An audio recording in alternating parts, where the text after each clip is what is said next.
Le compostage partagé se pratique sur un site commun à un ensemble de résidents et de résidences, comme en pied d'immeuble. Un site de compostage partagé se compose de 3 composteurs. Le composteur d'apport pour vos déchets de cuisine, le composteur de broyat et enfin le composteur de maturation. Pour mettre en place un site de compostage partagé, il faut un terrain plat, facile d'accès et à même la terre. Le compostage partagé permet de réduire les déchets, car les déchets compostables représentent 30% de nos poubelles d'ordures ménagères, produire un engrais naturel et gratuit et rassembler les habitants autour d'un projet commun valorisant. 2 référents au moins doivent se porter volontaires pour la gestion du site.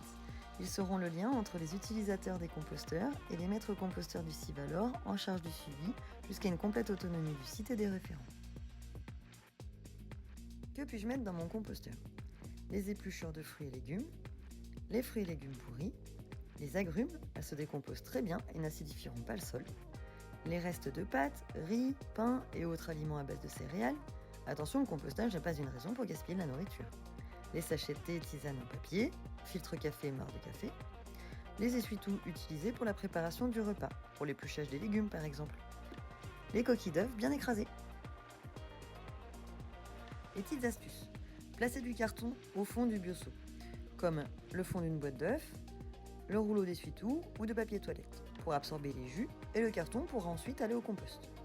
Coupez les fruits et légumes en morceaux avant de les mettre au compost. À ne pas faire. Ne pas tasser vos déchets dans le bioseau pour éviter les odeurs, juste les déposer. Ne pas utiliser des sacs dits biodégradables car ils se décomposent mal en compostage de proximité. Ne pas mettre de viande ou de produits issus d'animaux, fromage, lait, yaourt, poisson, etc.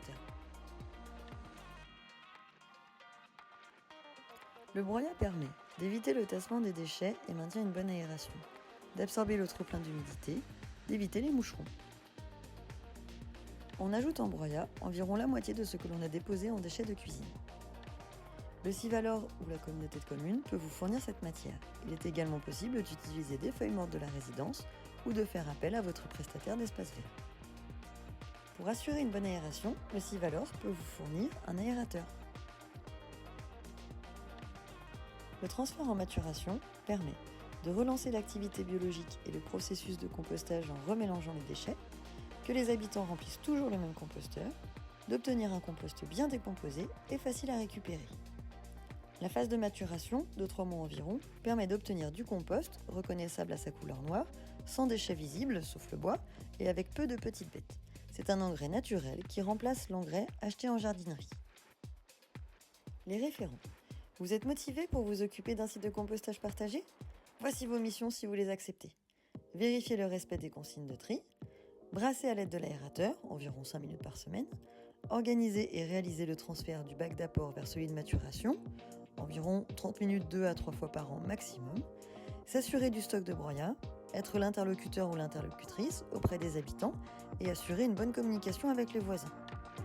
Être l'interlocuteur et l'interlocutrice auprès du Civalor et de votre communauté de communes ou d'agglomération.